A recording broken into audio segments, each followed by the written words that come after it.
This show contains views and opinions that may not be suitable for certain audiences. Listener discretion is strongly advised. A friendly reminder, Mary Jane edibles are not a substitute for actually paying your Lyft driver. Don't forget to tip your bartenders, you filthy fucking animals. And if you've got kinks, we've got links. Don't forget to subscribe, put on your seatbelt, and enjoy the ride.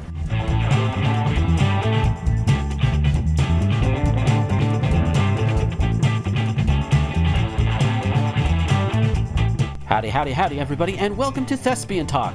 I am your host, Gomer the Ranting Thespian. With me this week is Scolipendra. Hello. And Michelle. Hello. So this past week, it has been, it's still hell. I mean, everything that's going on, you know, the feds are still trying to take all of Portland. And here's the fun thing, though.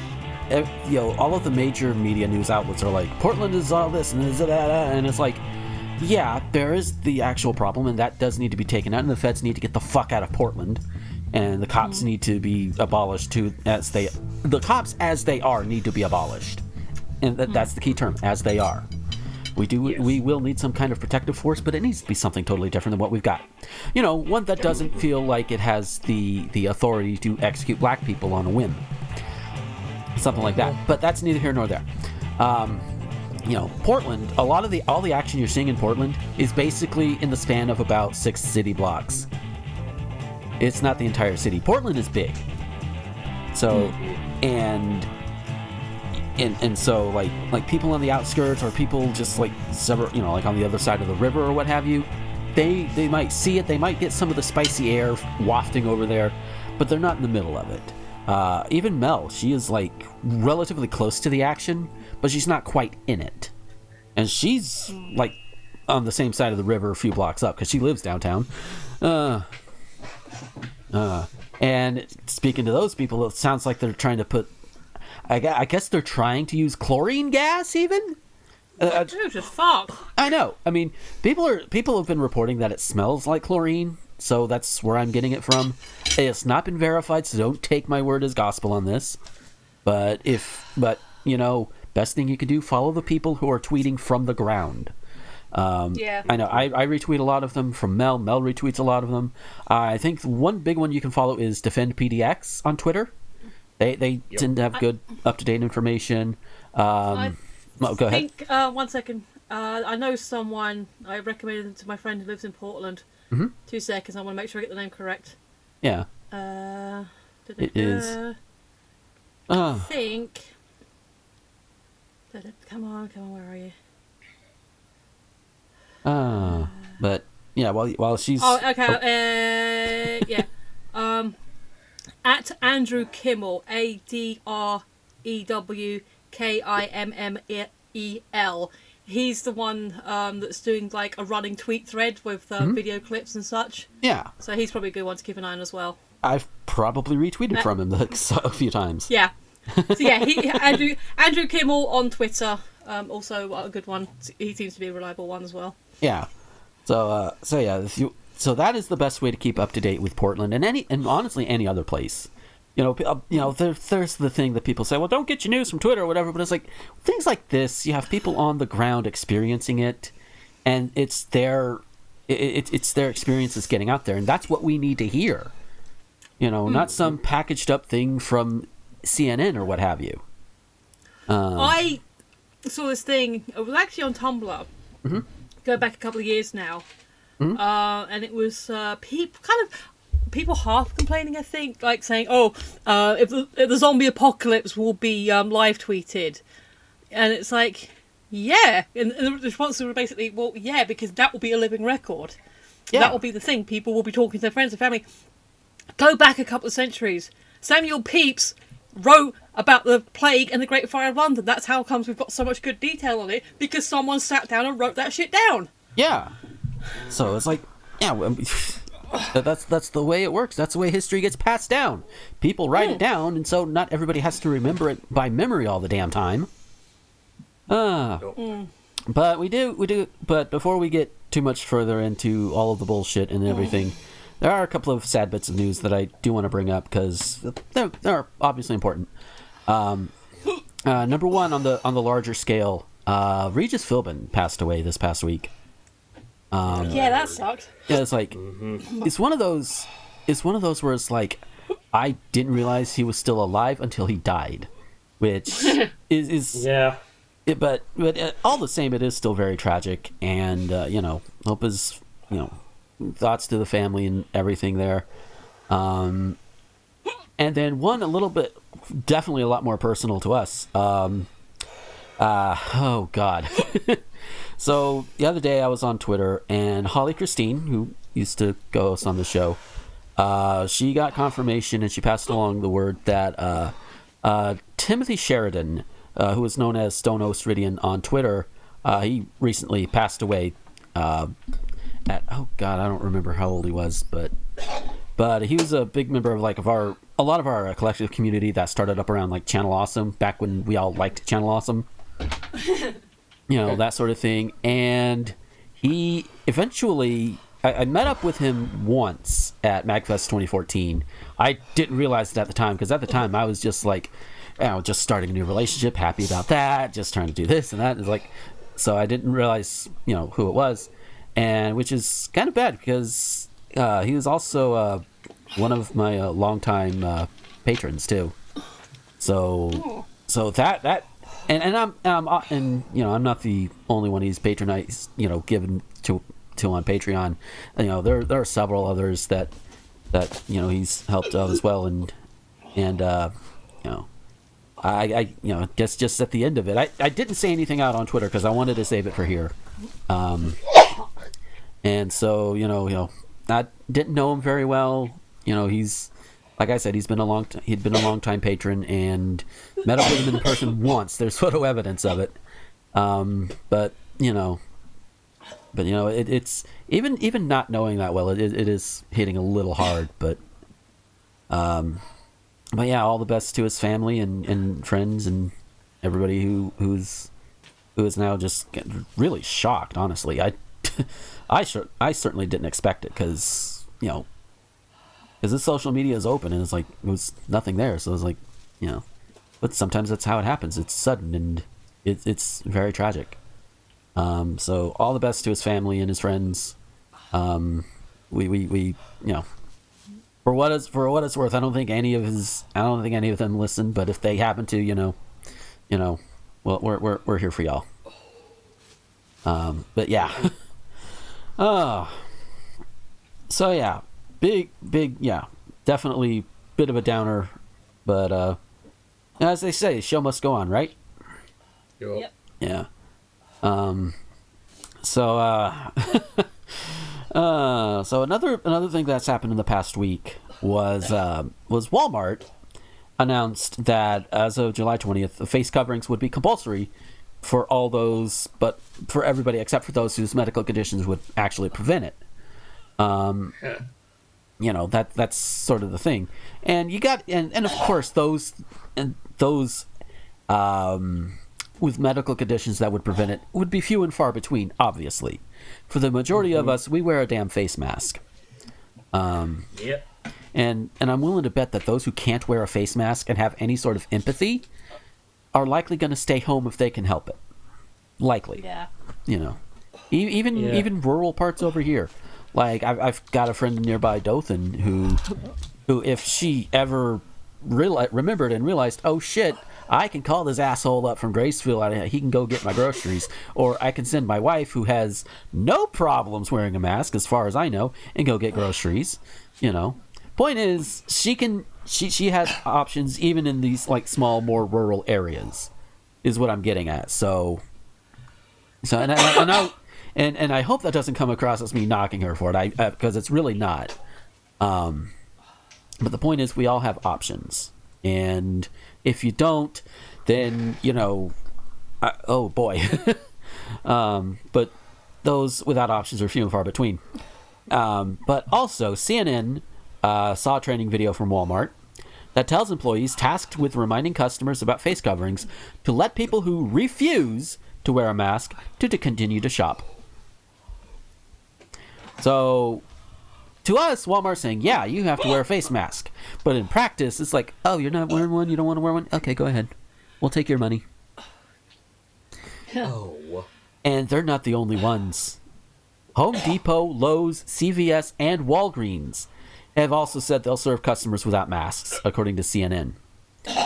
And So useless mask mandate. yeah, and one of the higher ups, I believe it's at Walmart, said that our goal is to keep associates from a physical confrontation situation, and our ambassadors will be trained on those exceptions to help reduce friction for the shopper. Yeah, friction for the shopper. Okay, let me tell you something. Here's what else creates frictions for your shoppers here. Okay, a bunch of maskless idiots running around like they think they're gonna be fucking invincible. Never mind the fact that they could very well infect others, even if they show no signs of the COVID. And just that's going to create friction right there. It's also going to create friction, but with all the death tolls, and basically fuck your profits. Walmart, Home Depot, Lowe's, CVS, Walgreens, fuck your profits. Your customers need to be taken care of a lot better than this. If you're going to say, hey, we have compulsory mask wearing, then you fucking enforce it, because you don't need that $5 as badly. And bear in mind, these are all big brands, big stores. So it's not like they're hurting for money. So they can afford to say, hey, you're not wearing a mask? Fuck off. They can afford it. Yeah. So it's like, for like a little bit, it was like Walmart was like, oh, hey, Walmart's finally doing the good thing. That's right. That's good. That's yay. But then now people know that, oh, they won't really stop you, because their love of money is bigger than their love of keeping everybody safe. Oy. Take a little, but then they lose a lot more. Yep.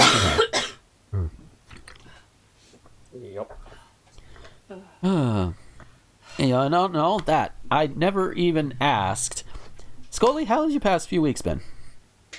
It's been alright. Coughing's gotten a lot better, so that's at least good. Yeah. I think you passed it on over to Michelle. Hope not. That'd be a hell of a thing, though.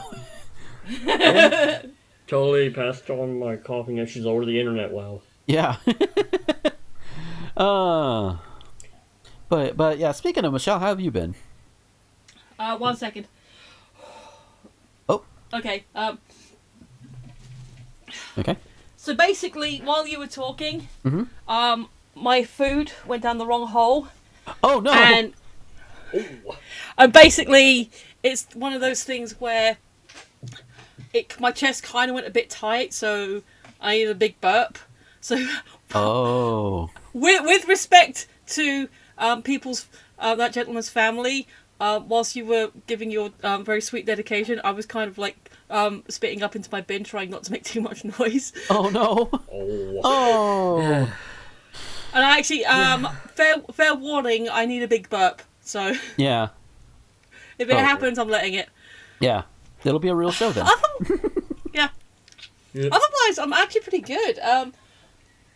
Oh, there it is. There you go. It's a real show now. Yeah. Well, there might be a follow-up, but that seems to have got taken care of most of it. Yeah. One of my agencies called me this morning, and they've set me up with a job, sort of a regular thing going on. Nice. Yeah, it's a Hamley's warehouse, so picking toys, like picking, packing job, basically. Nice. But because, excuse me, because of the COVID, they've been like doing split up shifts, so like shift A, shift B. So I'll be doing the morning shift, which is 7:30 till 12:30, and it's like another town 4 stops away, which means I'm gonna have to get up hella early. Oh no. But I'll be done by lunchtime. There you go. So there's that, and yeah, barring any major incident, it should be ongoing. And being Hamley's, like one of the most famous toy stores, if not in England, I think you guys have heard of Hamley's, haven't you? Maybe. Yeah, sounds a little familiar. It's the big toy store in America. Sorry, in London. It's the big one in London, but they've got a depot in Royston, which is just outside Cambridge. Nice. So yeah, I'll be doing that. So, being a toy store, birthdays happen every day. Yeah. And obviously, come probably late October, September, November, you're getting into Christmas season. Mm-hmm. So it's a sort of thing that could be ongoing. At the moment, so it's 5 hours a day, so it's about 30 hours a week. But even then, rough count, it'll be a sub-K per month. Yeah. But it's still better than I'm currently on. Yeah, there you go. But the reason I was distracted, this is what I was saying to you before, the reason I was distracted is because they've sent me over the health and safety homework. Oh. So I've been I was filling in all the forms and doing this, and I had to check the date for something. Mm-hmm. And I hovered over the clock, and then looked at the time. I was like, "Oh shit, it's 5 to 7." Yep. It's like, so I already had Discord warmed up, so I checked it out. Like nobody was there. Then I saw you typing. I saw you typing about 20 minutes. I saw Scully saying, "Oh crap, okay, 1 moment." Yeah. And then I saw you saying, "I'll be a minute." So I'm like, "Oh okay, I've got a little bit of time." Yeah. So yeah. Yeah. But if you want something to do, we could do a health and safety quiz together. maybe a little later. But yeah, we forgot to do it last week, and we're gonna do it this week. We're gonna take a look at that long 64 list thing of the topics, the like topics and all of that.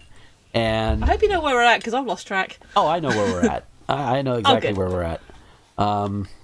So going in order, I don't have the. I just copied down the next 4 from the list, so I don't have the numbers on hand. But the next one up is Meninism. And I have never heard anyone call it that other than as a joke. Yeah, it's one of those things. Like I think, according to Wikipedia, and I'm going by a little bit by memory.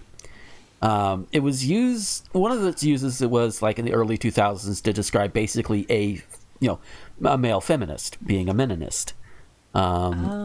But over time, it's gotten to be where it is now. Either you're joking about, you're taking the piss out of a male feminist, or even worse, describing a men's rights activist, and we know the kind.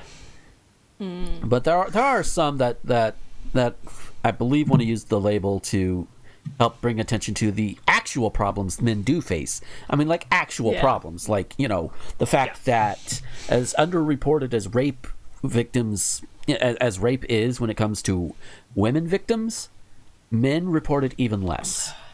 Yeah. And so much that people are surprised, and I admit I have been too. It's not a proud. We're human. We don't always think about it because it doesn't always happen. You don't always hear about it, but men get raped too, and women rape men as well. So, and these are obvious issues, but they get swept under the rug because of this whole toxic masculinity bullshit, and nobody can have a discussion about it. Among other things. And Meninism, where it is now in terms of like the popular usage or whatever, we could do better. We could do a lot better with it. Yeah. But yeah. It also reminds me of Tim Allen's first book, Don't Stand Too Close to a Naked Man. Yes, that is the actual title. And yes, it did turn heads. And I read it in elementary school. Wow. But I remember clearly enough that one of his chapters was on masculinism, which he described as celebrating male traits, as akin to feminism celebrating female traits, which I don't know how well that ages from the early to mid '90s to now, but that's definitely. I mean, it depends. I've not read this book. It's the first time I've heard about it. But it really depends. If it's just describing a masculine trait as something that would be atypically masculine, but anyone who's interested in the thing can do the thing, then maybe not so bad. If it's just saying this is a manly man thing that only manly men can do, then yeah, yikes. Yeah.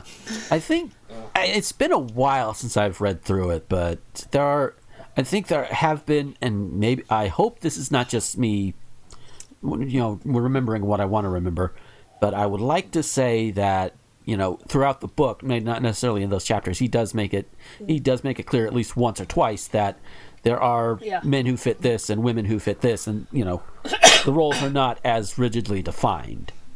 Oh, good. So, and remember, this was during his home improvement, more, just getting out of stand-up days. So. Yeah.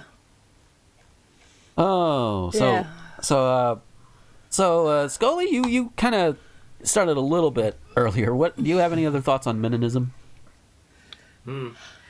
Yeah. Okay. So I looked up a bunch of men's rights issues, and like a lot of them, like there's one. Well, okay, male victims of domestic abuse don't really get taken very seriously, but here's the thing. Women don't exactly have it so hot either. Was reading a bunch of shit about how cops don't really take domestic abuse against women seriously. I mean, they certainly don't take rape seriously. So, I mean, when you help women, you'll help men. So that's basically where I'm at. Yeah. Yeah. I mean, definitely no argument here. Because, again, and it all goes back to this whole idea of just, at least when it comes to the men in these situations, this whole toxic masculinity thing, because if you're abused, then you're obviously weak, and you know, you deserve this and that, this and that. A lot of us men have grown beyond that. We know better, but there's still a significant enough subset, significant enough it still gets notice, at least from some people, that still believe that if you're an abuse victim, you are weak. And a lot of the times, it is the abuse victims themselves who believe this because of how they were raised. So, you know. Yeah. But like you said, help women, you also help men too. Michelle, what do you have any other thoughts on it? Basically, believe people when they tell you something, but I've always maintained that until something is proven 100%, don't name anyone. Yeah. Like, keep the investigations as low-key as possible. Unless there is possibility of imminent danger. Right. And if, like, someone has to be physically removed from a situation, then, okay, fine. But don't name and shame until you're 100% sure. Yeah. But still take it seriously, still do the investigation, and, if necessary, remove from situation where as required. Yeah. And I know, and I have a feeling if it gets to certain places, some people will be like, well, what about the whole Vic Mignogna thing? Well, he was named and shamed by his victims. I think that's a little different. Yeah. So, yeah. End of the day. But yeah, otherwise, don't be a dick about it. If you've got, I think this could be a general rule for anything.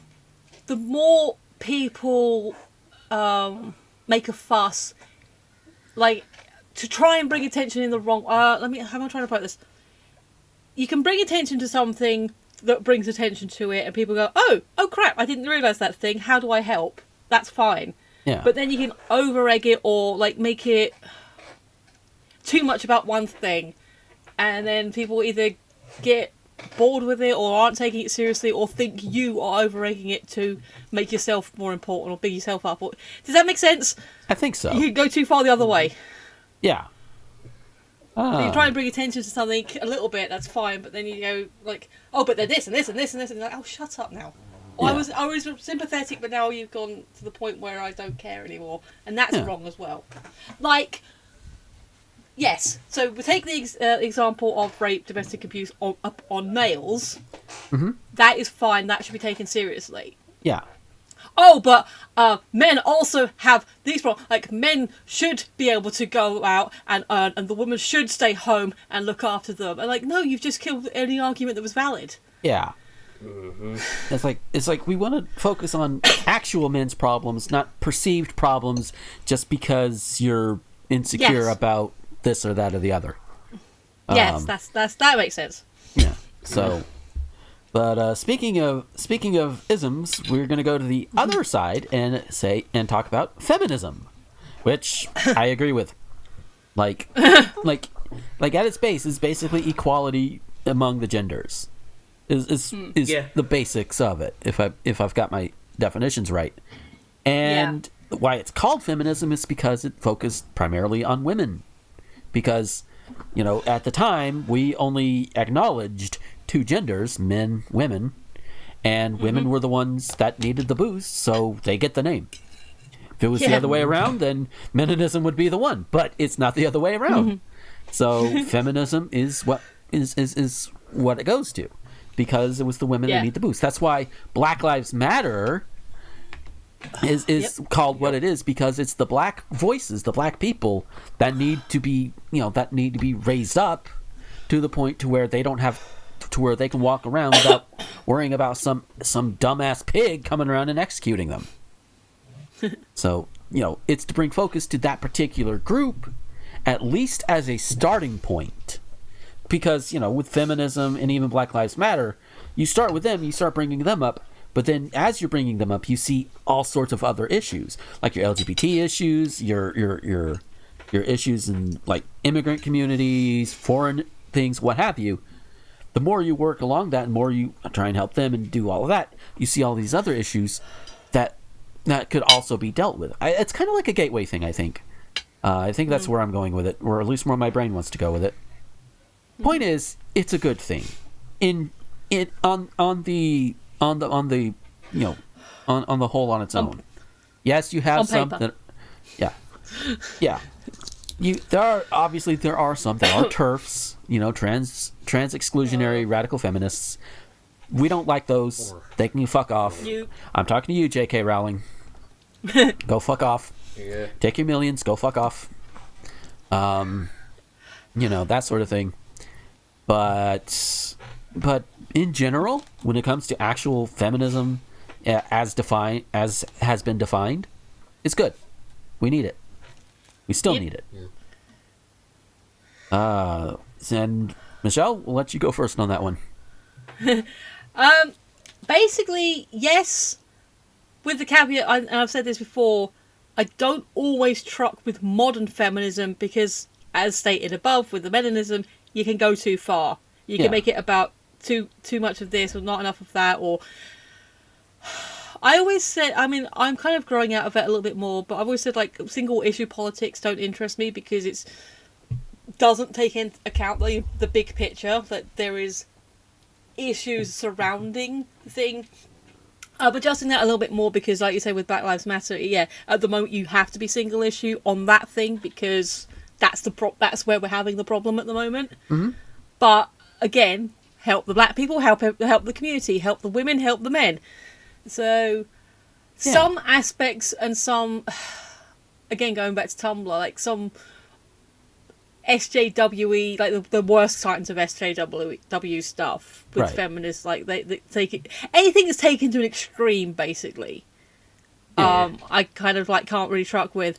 So yeah, as a concept, as the history, obviously big up the suffragette movement and everything else. Awesome. Some modern feminism can take it too far and it doesn't really fit in with my philosophies. Yeah. Which, hey, here's the big question is, at the end of the day, do you want everybody to have equal opportunities? Equal in the eyes of law and society. And you just said answer is yes. There you go. That's the best. Honestly, that's the best we all can ask for.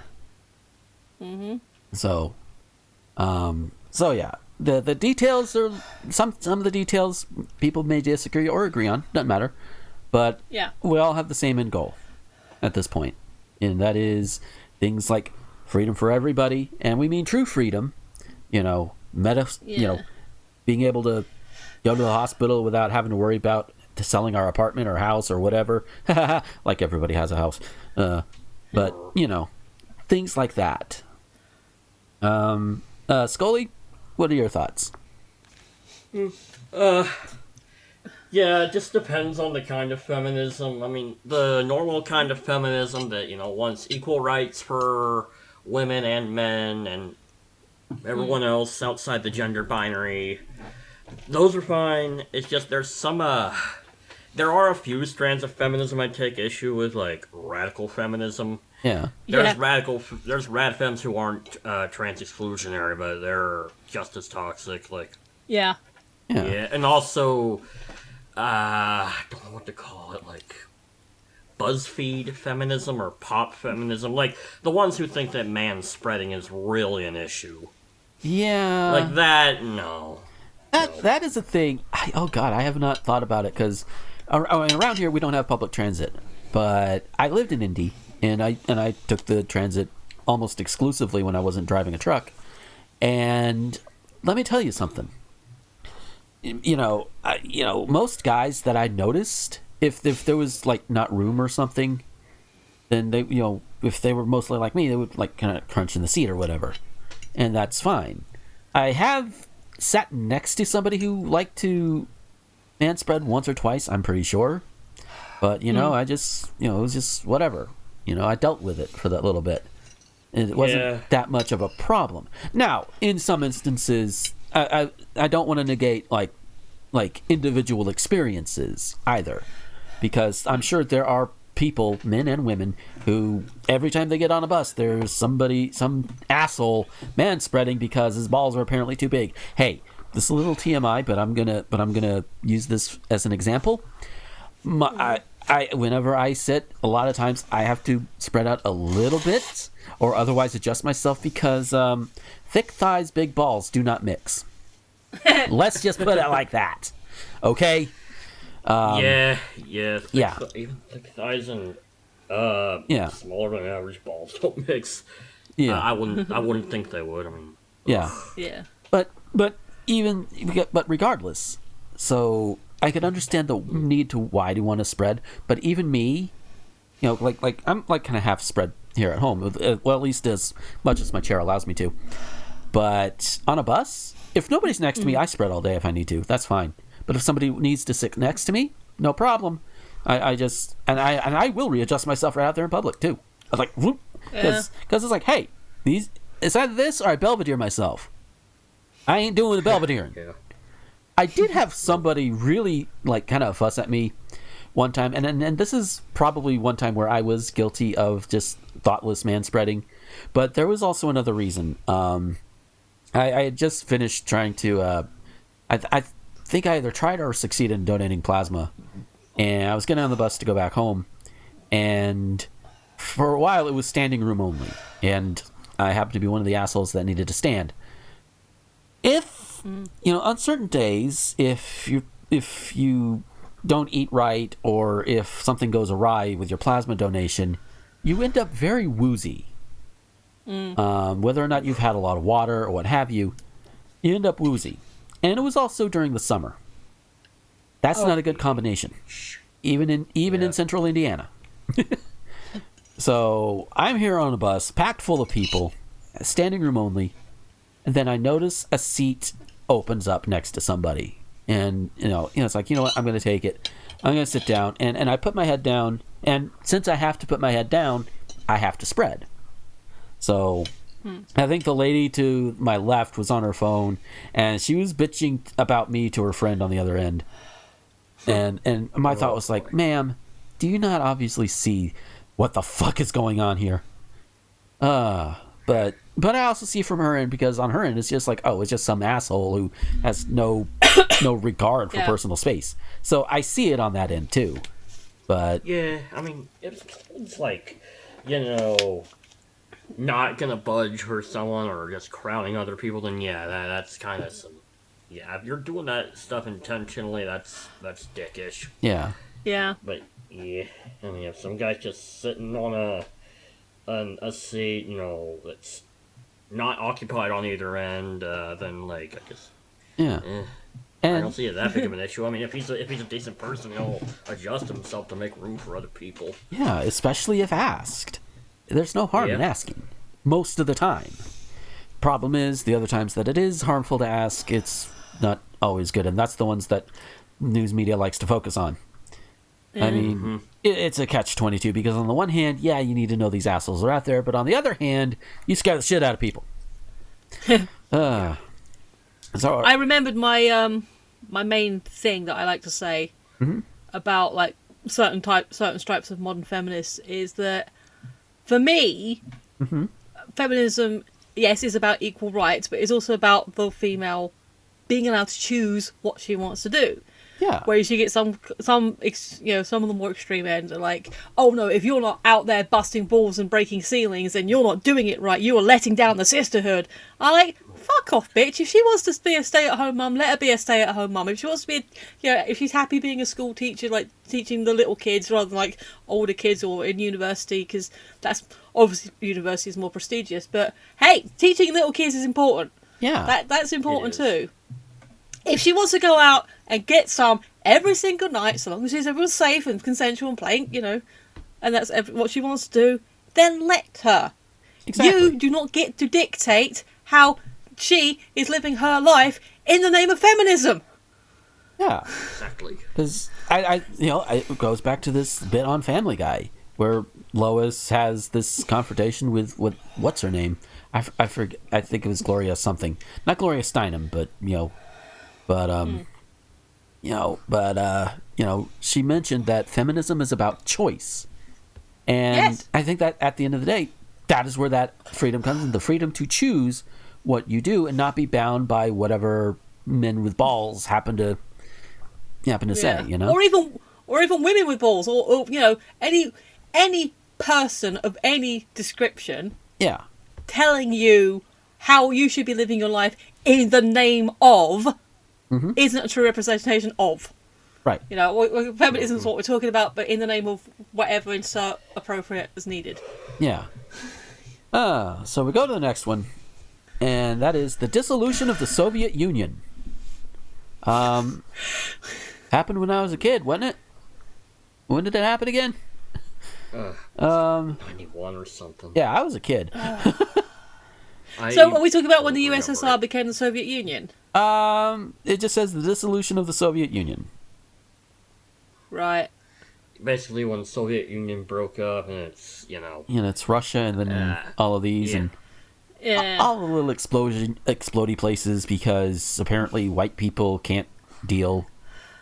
To be fair, Russia needs to be sliced up a little bit more. It is ridiculously large.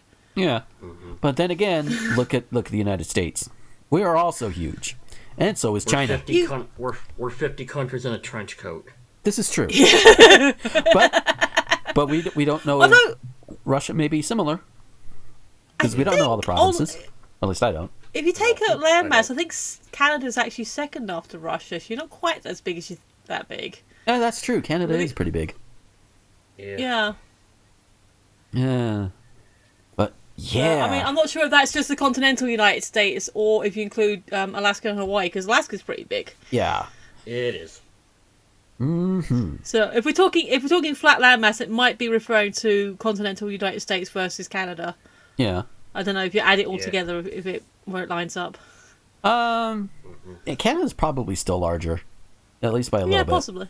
Yeah. Yeah. But even still, I mean, Russia in and of itself, if they had good leadership, and when I talk about Russia, I do refer pretty much all to the leadership, not the citizens, not the day-to-day workers, not Little Big or people like them, not those people. I'm talking about people like fucking Putin.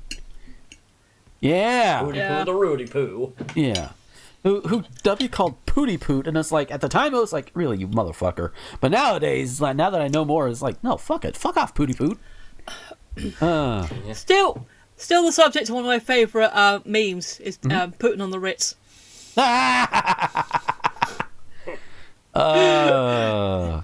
Seriously, just Google that. You get some great results. Yeah. We laugh at him because he's a shitbag. Yeah, he is. Yeah, geez, sounds like something else. Sounds like another president that is a shitbag. Oh wait, and by the way, I have looked ahead on the list. I mean, obviously, I got the list, and Trump is up there somewhere. Yay. He'll be That'll be closer fun. to the end. He'll be closer to the end though. Yeah. So who knows? Maybe it'll be there by the time the election rolls around. I don't know. Oh, that'd be fun. That would be. But yeah. Do y'all have any other? Do y'all have thoughts on the dissolution of the Soviet Union? Whether it was good, bad, ugly? I can't remember enough about it to have an opinion. Yeah. Yeah, I don't remember either. Yeah.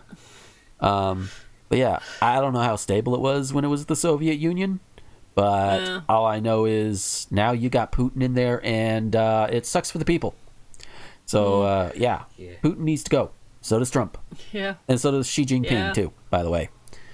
Equal opportunity. Get the fucking fascists out of office.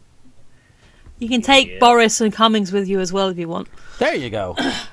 Because Boris isn't, is an idiot, but Dominic Cummings is the dangerous one. Yeah, kind of like Trump and what is his name? Stephen Miller. I don't know. I'll lose track. Yeah, but this leads into our last one for this week: free speech. Good thing. Yeah, it's a good thing. Yes. Yeah. I've said it before on this show, and I've said it on Twitter and other places, but I'm going to say it here. When it comes to free speech, at least in America, it means the government cannot stop you, private Q citizen, from saying whatever you want. It cannot stop you. It should not be stopping you legally from doing so. Attempting to do so is a violation of the First Amendment, something Trump does not care about, considering the fact that he is not only trying to take over Portland, or at least 6 blocks of Portland, because people are protesting the execution of black people by the police, but also going on Twitter and claiming it illegal to have all these anti-Trump hashtags against him. Yeah. No, it's not. It is not illegal, and even if it was, fuck you anyway. We don't care what you think is illegal, Donnie boy. We don't care. We really don't. That being said, let me get through this.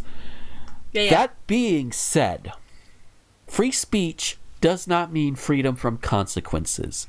And this is something that the alt-right in particular, and people of the similar cloth, like to push. It's like, oh, it's my free speech. No.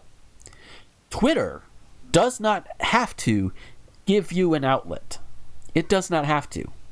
It can take away your right to post on their service whenever they want. Whether it is fair or not is a different story. Like, it's not fair that certain people get banned for saying something like, for saying something that is against a transphobe, but somebody puts a noose in a tweet talking about this is what we need to do to trans people, they stay around. And yes, that has happened within the past week. Oh, is that what that was about? Yeah, and of course, Trump still has a Twitter, so let us also remember that. But freedom of speech is not freedom from consequences. And the example I keep using, and it's a good one, I can't just go into the middle of a black neighborhood and start yelling the N-word at everybody. I mean, technically, legally, I could, because that is my legal right. However, what should stop me from doing that is not just human decency, but also the fact that I would get my skull cracked. Yeah. I don't want to get my skull cracked today. Yeah. Regardless of any other reason. But because that speech has consequences. If you go on Twitter and you spout out some bullshit rhetoric about Antifa being the bad guys when all Antifa's doing is shielding themselves from the fucking pigs that are trying to attack them for protesting, because protesting is protected speech, you assholes, but it inconveniences them and their white corporate masters, so of course they can't have that be too much. And speaking of white people, Portland is one of the whitest cities in the country, and there are just by I want to say per capita, but I don't think it is. I don't think that's the word I want to go for. But there are more white people in Portland than non-white people, just on average. So people trying to call out, oh, there's a lot of white people park, the Black Lives Matter thing. What are they doing there? It's like, for one, it's called solidarity, and two, it's mostly white. And these people are standing, again, in solidarity with their black brothers and sisters. Yep. That's what you do. It's not just the black people protesting, it's the white people too. And other non-white, non-black people as well. Other people of color. It's called solidarity. We all fucking agree the feds gotta go, the pigs need to be defunded and abolished. And let's start over. Let's try a different thing. And some places have been. That is some good news. Some places have been. Cool. But So, Scully, why don't you go first on this one? You about summed it up. I mean, it doesn't mean freedom from consequences. I mean, some people claim that they're a free speech absolutist, and that means that I should be able to, anyone should be able to say anything without any sort of social consequences. But I don't think they really believe that. Yeah. I think they believe that they should be able to say whatever they want without consequences, because hey, if I go up to like a fascist and say, hey, you're a fascist and you're vile and here's why, I mean, he'd probably get on my ass like, oh, but I have free speech. What? And I don't? Yeah. Like, come on. Yeah. Yeah, pretty much. Michelle, how about you? Yeah, all of the above. I was going to say about the hashtag thing. Going by what I know about certainly British libel laws, and I don't know exactly how they tally, but I don't think a hashtag would come with a libel, because it's just a simple, pithy, X person is a git, that's an opinion. Yeah. If it's more X person is a git because they did X, Y, Z, without an allegedly, that becomes an accusation that could go into libel or slander. Right. So that's where the line is, as I understand it. Hashtag not a lawyer. Right. Yeah. But yeah, so Trump getting all like, oh, but the hashtags are mean. Well, yeah, suck it up. Yeah. The hashtags can sometimes be mean. I've seen hashtags that I've been like, oh, really? But at the end of the day, it's a bit. Although I do like it. It's happened a few times, especially recently, where you see a hashtag, you think, oh, what's going on here? And then you actually look at it, and it's when the K-popers took over White Lives Matters, and Blue Lives Matters, and started putting just all these memes and stuff, and that was hilarious. Yes. But yeah, you can look at a hashtag, or you can look at something and say, oh, that's kind of a dumb thing. Yeah. But unless it's directly leading to something that has yet to be definitively proven, at best it's an opinion. Yeah. Yeah. And then that is, as far as I understand, in both our countries, is protected by free speech. Yep. Again, unless you're definitively saying this person did this thing without proof or without allegedly, then you could get into trouble. Yeah. Otherwise, yeah, free for all. But yeah, free speech, good in practice, good in theory, mostly good in practice. But some people seem to forget that, hey, you, it's kind of a weird example, but it just came to my head. There's a great line. It's a film called Revenge is Tragedy, which was written, it's a Jacobean tragedy, sort of written similar times to most of Shakespeare. So it has the similar so it's done as post-apocalyptic, but with the Jacobean dialogue. Right. So you have this great bit of speech where these two brothers are seeing each other for the first time in years. It's like, oh, verily, my brother, it does my heart good to see you again, you fucking cunt. You could say that to someone you know. Yeah. Or I could shout out, you cunt, across the street. If it's not to someone I know, both parties, either the person I know or the person I don't know, could call me a cunt back. Yeah. But the person I don't know could also come up and slap me for it. And what the fuck was that all about? Or who, you don't even know me. What the hell's going on? Because that would be a consequence of me insulting someone I don't even know. Exactly.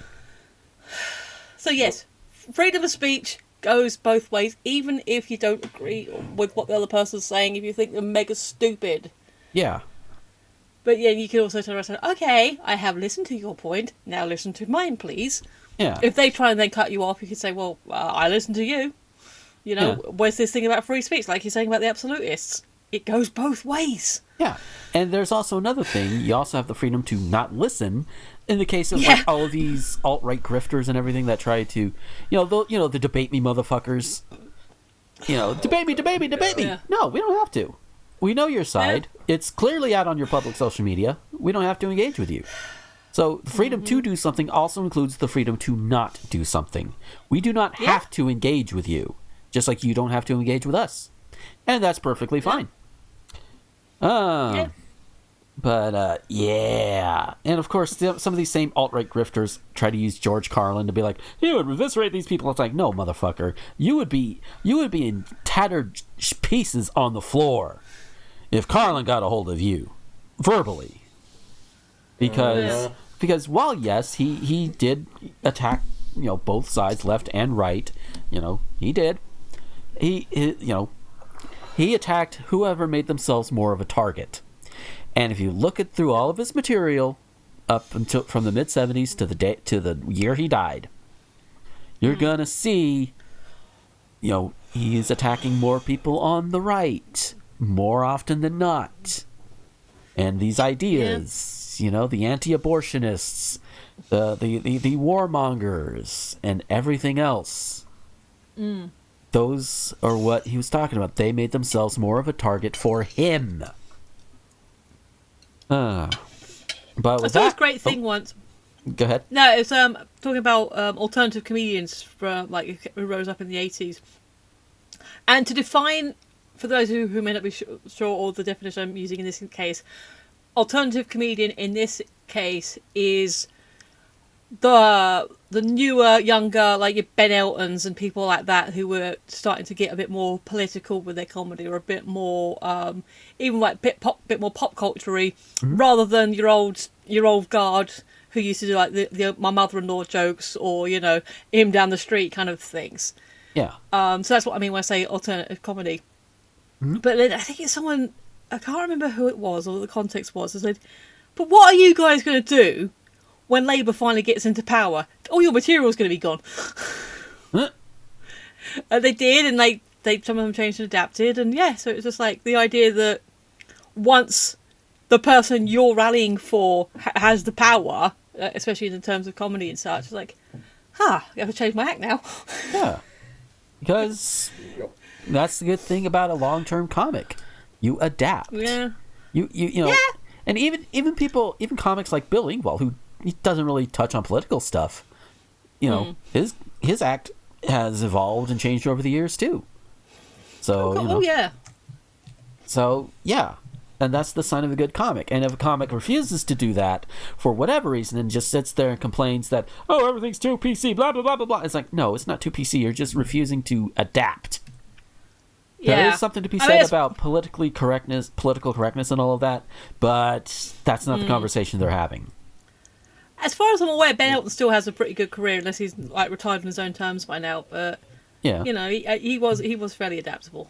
Yeah. I just use him as an example because he was the first one I could think of that I know from definitely from that movement in the 80s. Right. So with that, we're going to go ahead and take our break, and when we come back, we're going to have some news. So stick around. Woo! Hey folks, we'll get back to the show in a moment, but first I want to tell you about Patreon. Patreon is what I use to get around all of the YouTube adpocalypse bullshit, and while I don't have a lot right now, every little bit does help.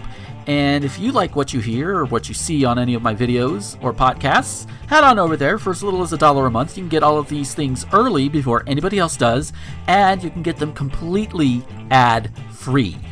Yeah, I know YouTube right now is technically ad-free, but at some point I'm probably going to get big enough to where ads will start coming in, and those can be annoying, so you want to avoid that, right? If you go ahead and go now over to patreon.com/Gomer21XX, leave $1, $5, doesn't matter how much, you can get all of these. Again, you can get them early, and you get them without ads, even when I reach the point on YouTube to where ads can be put on these videos. So it's a win-win. And you can even avoid the ads that go up on the Anchor versions that go out to all of the other websites that are out there.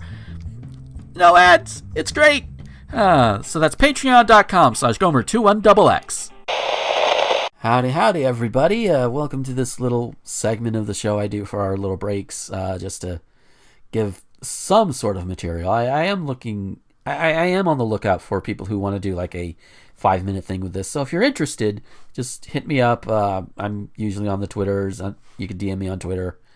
I should set up a separate email for it so I can keep it all organized, but we'll worry about that later.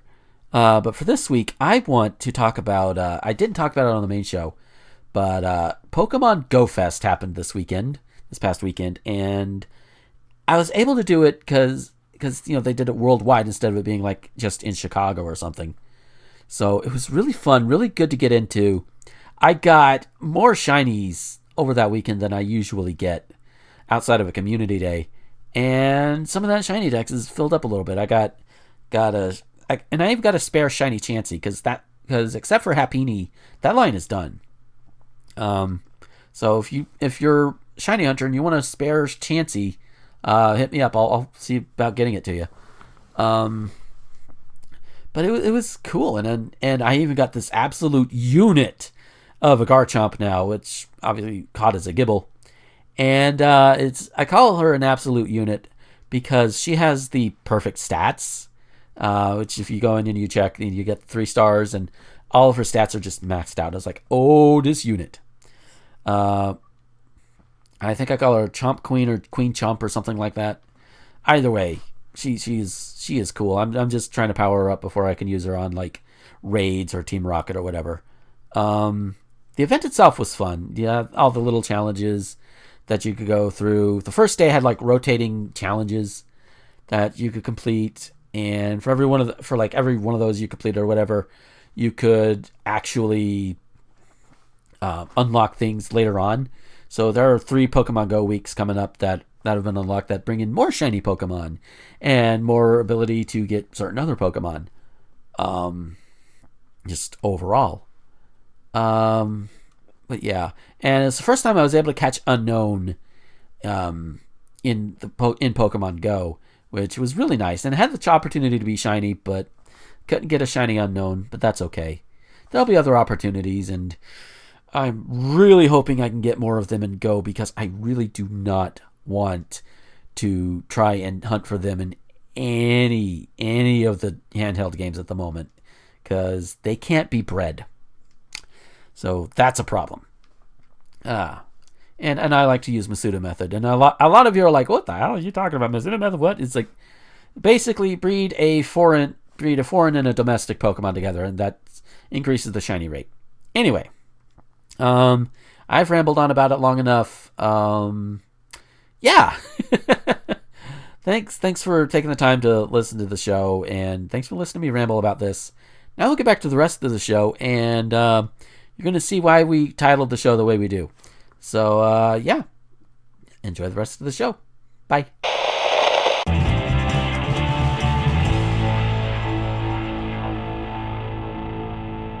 And we are back from our break. And over the break, Scully reminded me of a particular thing that's trending on Twitter on the day we're recording. Demon sperm. Because according to headlines I'm seeing, so far I'm only seeing them from the Daily Beast, but apparently Trump's new COVID doctor says sex with demons makes you sick. There are so many things wrong with that statement. Number one, why are you gonna fuck a demon? Well, then again, if demons actually exist and you want to fuck them, then again, succubi and incubi exist. So yeah. And if they're anything like Morrigan and Lilith from Darkstalkers, yeah, I see why people would want to fuck them. But they're not. But they're typically not the ones giving out the sperm. So yeah. But there's that, just that blatant what the fuckery.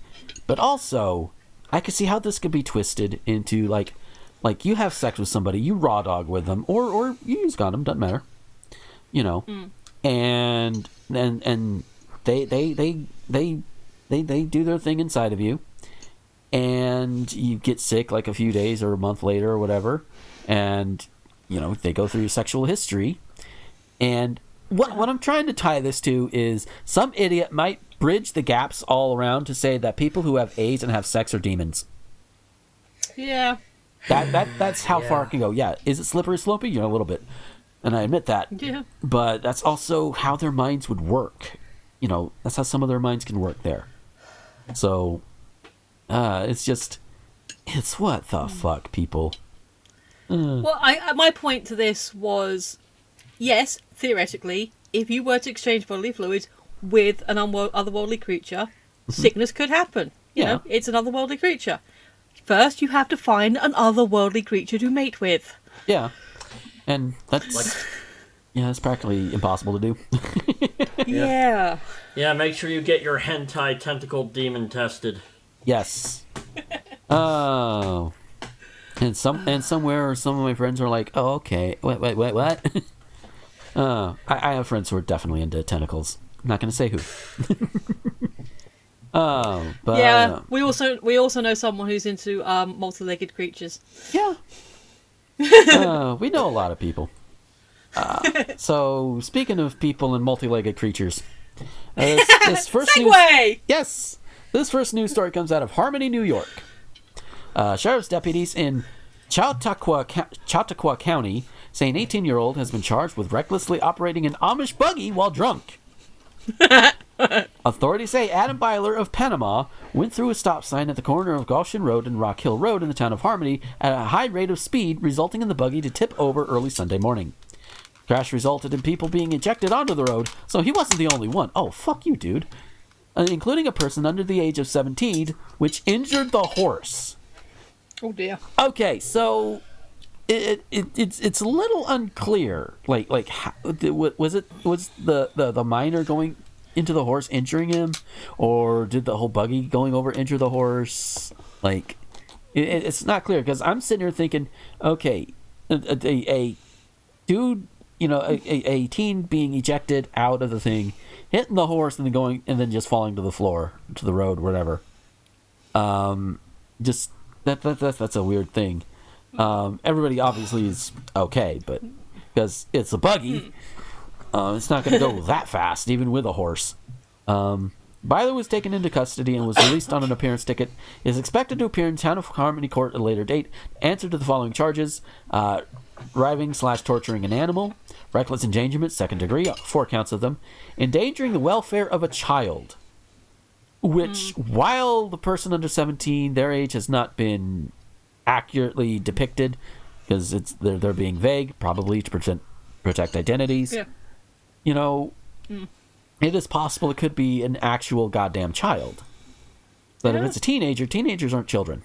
But that's a nitpick I tend to have more often than not. And it's like, ugh. But my nitpicking aside, Michelle, what do you have to say about this? Yeah, I mean, I thought the Amish didn't drink, for a start. I mean, I could be wrong. I don't know a huge amount about them. I don't know. I mean, I would think if they make their own and their ordnance and all of that, I think that's what they're called, is looser on that, then yeah. And I know there was a time where the younger ones, they can shoot, they can go out into the world, and they can look around. Again, might be inaccurate because I'm basing it off of movies I've seen. They can go out to the world, they can check it out, and if they want to go out into it, then they're more than happy to. No, I've heard of that. I've heard of that happening. Yeah. Actually, I saw a great a bit of an interview with Taya Leone. She was saying about when her and David took the kids, because they took them cross country because they wanted them to see America, and they went to or were invited to an Amish community because, you know, get the kids a bit of other culture, and they had borrowed a tour bus. I can't remember which band, but some notorious like rock band. And some of the girls, you know, asked to visit if they could visit the van. And they were all, okay, but there's like stuff here that we're not sure you want to see. Anyway, as soon as they got outside of the complex, these young girls apparently had gone out into the world, and they like went up to Taylor like, "Oh my god, we loved you in Bad Boys." So yeah, they do. I don't know, you know, what the ages are, what the restrictions are, what the rules are, but yes, it's not just a thing in movies. Okay. Oh yeah. As for this, presumably drunk driving laws should cover buggies. I don't know if you have to be licensed to drive a buggy. I mean, I suppose if you're going onto a public road, you have to. There would be rules about that. Yeah. I don't know for certain. I mean, maybe they thought he was okay to drive because, again, I mean, some horses can get up to about 35 miles an hour, so that's pretty fast. But again, with a buggy, probably a bit slower. Yeah. But on your point about injuries, yes, in this instance, it doesn't sound like anyone was seriously injured, personal horse included. Yeah. However, had that horse gotten spooked enough or had bucked, someone could have seriously been injured. Yeah. So basically, this fucker is lucky it wasn't worse than what it is. Yeah. Oh. Yeah. Scully, what do you have to say? Yeah, don't drink and drive even if it is a horse buggy. Also, I hope he learns his lesson. You know. Yeah. Yeah. I hope so too. Room to grow. Glad no He's one 18. was seriously injured. Yeah. Yeah. Yeah. He's 18. He's got room to grow. Yeah. But I just have this image of some teenager being yeeted against a horse, and it's Ooh. and it's honestly funnier than I'm making it sound, because it's just like, Yeah. gotta find the humor in things sometimes. Yep. Yeah. But it's gonna be, I don't know how well I can find the humor in this one. Out of Orlando. Oh boy. Take a shot. Yep. Court Yep. documents show a Georgia woman was arrested at Walt Disney World after security for the Florida resort found 2 guns and some marijuana in her child's diaper bag. Why are you taking guns to Disney? Who you gonna have to defend yourself from? The villains, you realize the villains are played by actors, right? They're not the real Duck thing. Hunt. Well, I don't know. Goma. Maybe Donald Duck has a gun. I don't know. Duck Hunt. Ah! Oh, do not play Duck Hunt at the Disney World. Sorry. The Orlando Sentinel reports that Unique Smith was arrested July 18th on misdemeanor counts of carrying a concealed weapon and marijuana possession.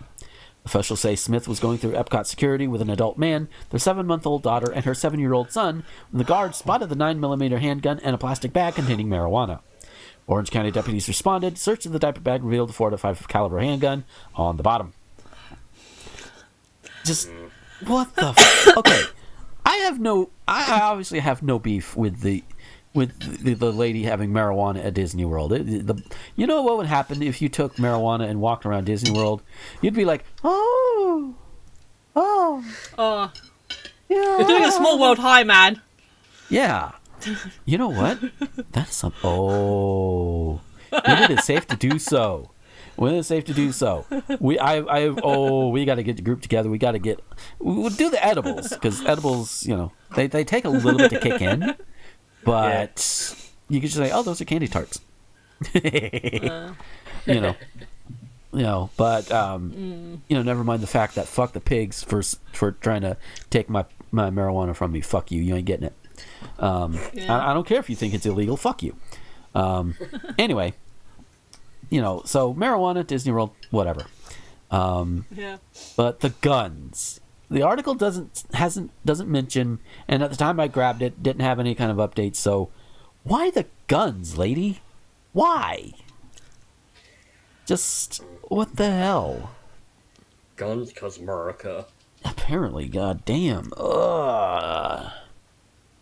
Just we don't need guns at the Disney World. I know Florida has a stand your ground law. Yeah. Does it have a concealed carry law if you've got the right permits? I think so, but these all Because all I can. Yeah. Sorry, yeah. Remember, she's from All I Georgia, can- so Okay. yeah. Yeah. The only thing I can possibly think of is, for whatever reason, she decided to carry her, let's assume, legally owned, legally permitted guns in the diaper bag for space or convenience. It's quite a sizable bag. Yeah. And forgot when she went into the park to take them out. Oops. Yeah. I mean, that's giving her a lot of benefits of the doubt. yeah. And it's still the thing of, why do you need guns? But yes, yeah, because America. But again, why do you need guns? Right. But all I can, it being charitable, maybe she forgot they were in there Yeah. Which because maybe she smoked that morning. Yeah. oh. But yeah, Scully, do you have anything you want to add to this? Man, I mean, jeez, I mean, why would you need 2 guns? Yeah, 2 guns, it looks like. Yeah. I mean, I would assume one for her, one for presumably her husband, or boy toy or baby daddy or whoever he is. But yeah. that's the only reason why there would be 2. But just goddamn, lady, keep the guns away from the parks. And the baby. And the babies too. Yeah. Our next story. Oh god damn these people again. It has been a long time since we have brought up the group 1 Million Moms on this show. It's been a while. But here we go. The far-right evangelical Christian group 1 Million Moms is targeting Cascade laundry detergent for their latest breathless boycott. And it might be the most overhyped one yet. By the way, I do want to note this comes from LGBTQNation.com, and they're editorializing a bit. So, and also Cascade is a dishwasher detergent, not laundry, as far as I know. Yeah. I don't think they have any laundry detergent. But, you know, I just wanted to point that out there because I'm being a nitpicking dick. Also, they're not in England, so I have no idea. That's fair. The Fringe Group, known for their loony boycotts of television shows and companies that show even slight support of LGBTQ rights, is an AstroTurf offshoot of the anti-LGBTQ hate group American Family Association. We fuck those guys too. They have significantly fewer members than their name would imply. Yep. The religious right outfit has their knickers in a twist over Cascade's new commercial for their platinum dishwasher pods called Do It Every Night. Campaign encourages people... Yes, the campaign encourages people to run their dishwashers every night to save water. I don't see how it would save water, but you do you. Using wordplay so milquetoast that it would have been acceptable at the beginning of the last century, the spot gives a wink and a nod to the phrase's double meaning. Describing commercials as vile and sexually suggestive, the group's mouthpiece gives a solid reconstruction of the ad in an email to supporters. We do it every night, an elderly couple tells the viewing audience. Every night, a middle-aged couple adds. I live alone, but I still do it every night, a young single woman says with a smirk. Then the 2 couples continue, right after dinner and definitely after meatloaf. This commercial concludes with the voiceover, Do it. Run your dishwasher every night with Cascade Platinum. A load with as few as 8 dishes is all it takes to save water. An Energy Star's certified dishwasher uses less than 4 gallons per cycle, while a running sink uses that every 2 minutes. So do it. Run your dishwasher every night with Cascade Platinum. The surprising way to save water. How about you run the dishwasher? That sounds like every other... Sorry. Sounds like every other commercial? Basically in England, yeah. Yeah. So here's the thing. Whenever I do our kitchen stuff around here, we don't have a lot, so we don't have to run it every night. We just run it every other night. So we save more water that way. Ha! Yes. Yeah. But fill up a bowl. Yeah. So there is more to this. Can you imagine what goes through the mind of a child when he sees this ad? The email asks. We all know children repeat what they hear. There's nothing funny about kids saying, we do it every night. Cascade should be ashamed. Now, hold on. What if those kids are saying we do it every night when they're talking about Bible study? Or playing their favorite video game? Or having dinner? Yeah. There's that too. And guess what? Kids, once they realize what sex is, they're gonna giggle over it. Because let's face it, as enjoyable as sex is, it is goofy as fuck. No pun intended. Yeah. So it's just the sounds that come from it. Not even from the voice box. It's just other sounds coming from it. You know, sometimes you're doing it and it sounds like somebody farts, and it's not a fart. Yeah. You know, things like that. Very, very silly. And that's fine. That's part of the experience. You just got to get over it and roll with it. A couple more lines, though, before we get into deeper thoughts. The group says they are passionate about removing this offensive commercial. As with most companies targeted by the AstroTurf Group, I rented this tongue. Cascade has ignored them, like they should. Yeah. Because it's like really, you get your panties in a twist over that. Fuck off. Just take your million panties and fuck all the off. Oh, all right. So, Scully, what do you got to say about this one? Oh, Karen. It's gonna Karen. Yeah, fucking Karens. It's probably the same people who bitch about the face masks too. I guarantee it. Yeah. Yeah. So, how about you, Michelle? I think I have a filk. I think about the things they say. Try to boycott every day. A million moms just really should go away. There you go. My original version is a million mums are driving me insane. There you go. Oh boy. Oh yeah, fuck them. Apologies to anyone who loves Greatest Showman, myself included. Yeah, I think we all can agree. Fuck 1 million moms. Yeah. Which, that in and of itself can be taken in more than one way. Get the double entendre.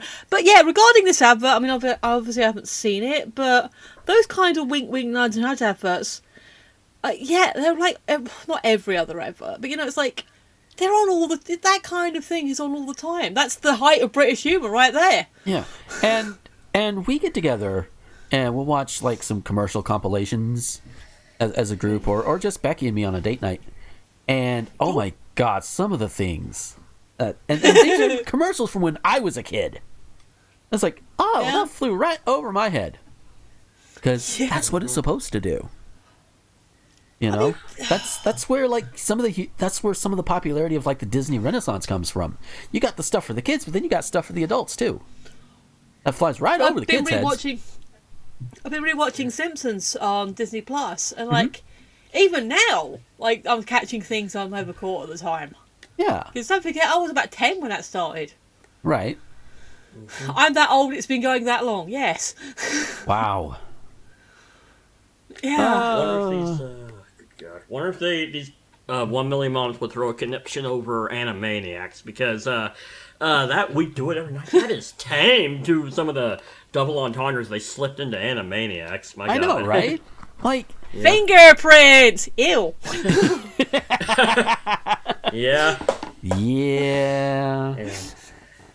Also, like if oh god, when a kid is at the age where they repeat everything they hear, they're probably not gonna get a double entendre. No, I did sneak in some Beavis and Butthead, and I started doing the whole Cornholio thing, and then Mom was like, just, hey, don't do that. Yeah. I mean, hey, all it takes is to say, hey, don't do that. That's pretty dirty. Don't do that. Yeah. I actually have an example. I wasn't scarred. It was just, okay. I learned a funny. Okay. Yeah. No, sorry, Scully. I didn't mean to cut you off. It's fine. I was done anyway. Oops. When my sister and I were kids, and when I say kids, mid to late teens, one of us, when we were talking to each other or possibly having a silly argument, misspoke twit and said it twat. Oops. And we just thought that was us mispronouncing a word, and that was like our private silly joke. I then got a slang book and found out what it actually meant. I text my sister and said, you realise that word we've been using means something very, very different. And she's like, oh, now we use it, but in the right context. Yeah. There you go. For those of you who aren't aware, twat is a name for a lady part. Yeah. Yes. And for those who still need a little bit more banged over the head, lady part being vagina. Because we're not ashamed of vaginas here. Jiminy Jangles. Yes. No sex, please. We're British. There you go. Alrighty, so next one comes out of Cape May, which based on Jersey Shore, so Jersey, New Jersey even. Mm-hmm. Startled beachgoers were. Oh, go ahead. No, I was gonna say Jersey. Yeah, there you go. Startled beachgoers were joined by unwelcome visitors on Tuesday in Cape May when thousands of what began swarming before settling on a towel on the back of a chair. The article does not say, the headline does, but the article does not say what it is. That's amazing. Oh my god. At least not in this first paragraph. But the strange scene unfolded around 3 p.m. at Steger Beach between Jackson and Perry Streets when a group of bees began buzzing overhead, according to a witness and a video. Within 5 minutes, thousands of bees had clustered on the back of the chair, according to Dean Blomer, a retiree who lives in Cape May and was on the beach and with several others. The bees weren't aggressive, according to Blomer, but wasn't sure if anyone got stung. He quickly contacted Alan Brown, the local beekeeper, who collected the bees in a cardboard box within 15 minutes of arriving, as lifeguards worked to keep the people away. Blomer said Brown told him the bees likely converged on the beach because they were following a queen that was there. Oh boy. The bees were docile because they were already full of honey, Brown explained to Blomer. The beekeeper planned to take the bees to empty hives. So, suddenly bees! Oh my god. No! Kyle! Oh! Yeah. I'm terrified of swarms of insects, but at least it wasn't wasps. Oh god. Yeah. Wasps everybody would just have to be like, we're done, we're going. I don't know how far the wasp would chase you out into the sea, but, it's right there. Mm-hmm. Do it. Oh. Yeah. And now, Becky and I have been watching through Alison Pregler's Baywatching series, and now all I'm thinking is like a younger Billy Warlock and everybody over there trying to keep people away from bees. and it's not in the same Billy Warlock voice. It's in the voice Allison uses for his character Eddie. Like, stay away from the bees. That's done. I don't do it anywhere as near as good as she does. And then because my voice is deeper. Oh lordy. So Michelle, you got anything you want to add to this? Bees. My god. I could see how that would be scary, and especially bees, generally speaking, do not attack you because they're usually kind of a one-shot deal, so they don't want to. Yeah. But I can understand in a situation where A, you have a lot of people, and B, you have a lot of a swarm or something that you may not immediately identify.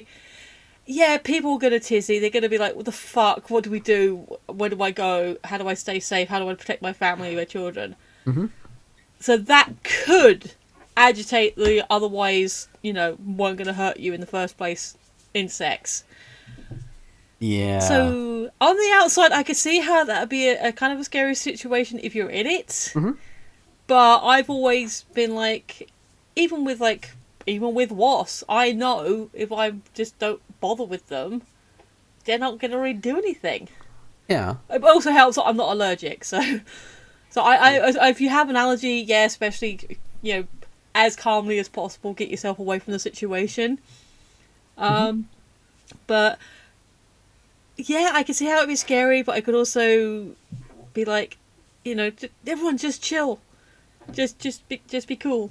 But on the other hand, yay, beekeeper. So do they have like a beekeeper on speed dial, or did they Google him, or? It could, it could be either way. I don't know how small of a community this place is. If it's as small as Graceville, then yeah, we tend to find that out very quickly. But yeah. Like my dad, in addition to being the mayor, he's also one of the insurance guys. So yeah. Fair play to him for getting it all sorted quickly. Yeah, which is good, and nobody was hurt, other than maybe being stung, but in that case, then at least one bee went down. Yeah. I think unless they're Africanized honeybees, they're not actually dangerous unless you're allergic, are they? I'm not sure. I would like to think that, though. Yeah. But Scully, do you got anything you want to add to this, or? My God. No, you have to do... I've done that one. You have to do the other one. Oh. No, not the bees! Not the bees! That's it, right? Yeah. That's the one. There you go. Yeah. Anyway, yeah. I mean, I'm glad that the bee situation got taken care of, because, I mean, as scary as flying insects are to me, yeah, we need bees. So, I mean, glad they found a home. Oh, yeah, definitely. So, it's all good. Yeah. And our last story for this week. Target announced Monday that it will close its stores Thanksgiving Day as it continues to adjust amid the coronavirus pandemic, saying this isn't a year for crowds. I also want to remind you, if I remember correctly... Oh, it is not one of those that was listed earlier that's not enforcing its mask mandate. Okay. So, Target may very well be enforcing the mask mandate if they've got one. I hope so. Cool. So... But this year, more than ever, a joyful holiday will be inseparable from a safe one, and we're continuing to adjust our plans to deliver ease, value, and the joy of the season in a way that only Target can, Target CEO Brian Cornell said in a statement. The Minneapolis-based retailer also said it will expand its contactless same-day pickup and delivery service, making 20,000 more products, including groceries, available for pickup, order pickup, and shipped delivery. The investments we've made in our business and our incredible team have enabled us to move with flexibility and speed to meet guests' changing needs during this global pandemic, Cornell said. Walmart announced last week that it will also close its stores on Thanksgiving Day this year to allow associates to spend time with their families. Sam's Club locations will be closed as well. For those who may not know, Sam's Club and Walmart are all owned by the same people. So a little bit of trivia for you there. And yes, Walmart is one of those that says, oh, we're going to enforce this mask thing, except not really. So I expect Walmart to, when it comes to Thanksgiving Day, be like, no, psych, we're going to be open. Yeah. That's what I expect out of Walmart. Prove me wrong. Please, Walmart, prove me wrong. I will be happy to be proved wrong on this one. But yeah, I mean, it's sad that it took to this point to get one of the big box retailers to say, hey, you know what? Close on Thanksgiving. Because whether you know, regardless of how you feel about the history of the country, regardless of where the origins of Thanksgiving Day came from, regardless of any and all of that, it's a good time to get together with family. Again, as long as you can do it safely. Have some good meal, have some good times. Unless you're me, I just hide away in my office the entire time because that's how I do. And then I listen to gossip later. Because when it comes to my family, I'm also a petty little fucker. I joke, of course. But even for just most people, you know, Thanksgiving is a time for families to come together. That's what we have designated. That's what we base it all around at that point. You know, and if it's a time where people should be spending their time with their families, let them do that. Obvious exceptions being like the extreme necessities, like, you know, your medicine, your fire and rescue, you know, that things like that. There, not the cops, because fuck the cops at this point. They need to just go. But you know, your firemen, etc. You know, but those are the only ones who should be operating on Thanksgiving, and even then, there should be enough to where they can at least do them in shifts. To the point to where everybody has a chance to spend some time with family on Thanksgiving. Yeah. So, you know, but everything will come to a halt. It's one day. And I hope this also extends to getting rid of Black Friday, which again is another thing that needs to be gotten rid of. Just, we don't need it. We think enough about, you know, getting gifts for Christmas already. We don't need to be reminded that there are about 1 million other sales that go on at the same time, just right after Thanksgiving, when people are probably... I'm surprised people have money to spend after Thanksgiving. Because think about all the food you have to buy. So, like, just goddamn. But then again, it's probably not as big of a spender as Christmas is, because Christmas has gifts. So, yeah, I can give that one. But still, Thanksgiving, being close on Thanksgiving, good on you, Target. I believe Target will hold up that one, because cool. when the protests started up in earnest in Minneapolis, because that's where George Floyd was executed. Yep. And looters got into a Target or whatever, because that Target in particular was, basically tilting the scale against the black community in that particular area. CEO was like, higher ups were like, nah, we can rebuild that. Fuck it. We ain't pressing charges. We can rebuild. Fuck it. Black Lives Matter. That's more important. And hopefully whoever was in control of feeding to the cops over there got at least a very stern talking to, if not fired. Because I would fire him. That's me. I don't know how Brian Cornell would think, but that's just me.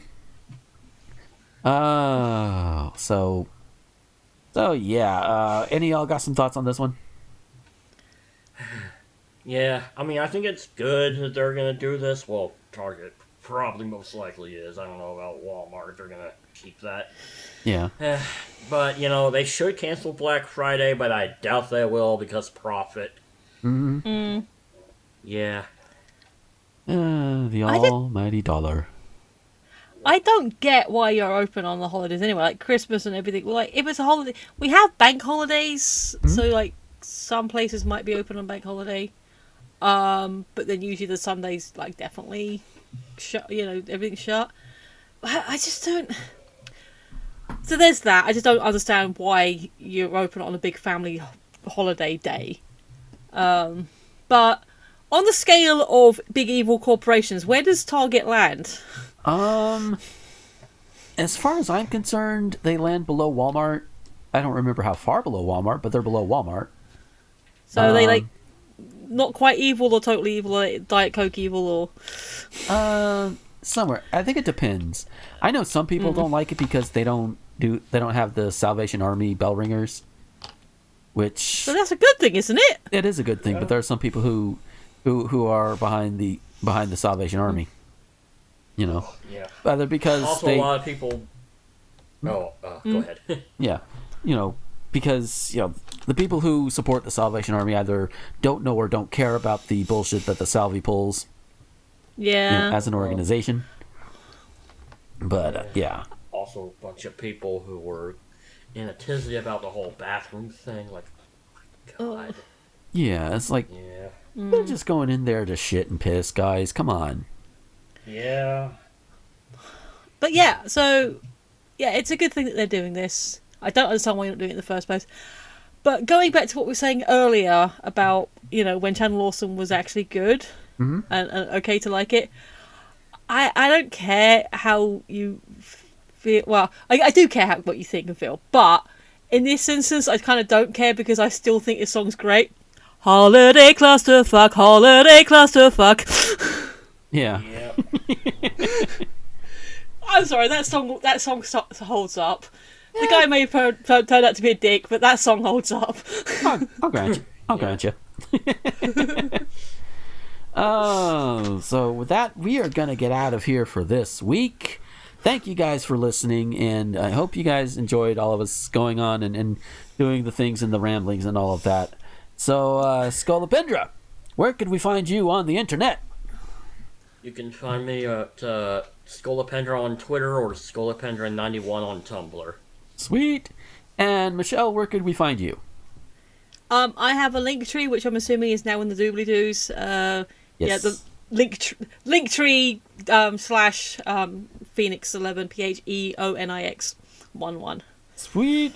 And of course, I do also have a link tree, linktr.ee/Gomer21XX, that has all of my links to not just my social medias, but also to the YouTube channels for both my main stuff. My gaming stuff, I think, should be in there, but definitely the channel for this show is in there. And if you're on YouTube and you want to throw a like or subscribe or whatever, comment, whatever, help the algorithm a little bit, Yeah. Be the algorithm. Come talk to us. Yes, please. Yes. But yeah, and I mentioned my Twitch. I do stream Mondays, Wednesdays, and Fridays, 6 to 9 p.m. Central Time. Wednesdays usually reserved for premieres of new episodes of Thespian Talk if they are available. And that's going to be the case if you're listening to it on Twitch. Hello. Hope you guys are enjoying it. Howdy. Yes. And also, I do want to throw out links and shout outs to both Becky, who is not only my girlfriend of over 6.5 years, but she also does the title card art. Her card, which is like a LinkedIn, is in the doobly-doo. It's beckyhop.card with 2 Rs.co. And of course, there's always, we are in the COVID times. You need a mask. Get a mask from Mel Paradise. It is her lovely voice you hear at the beginning of the show.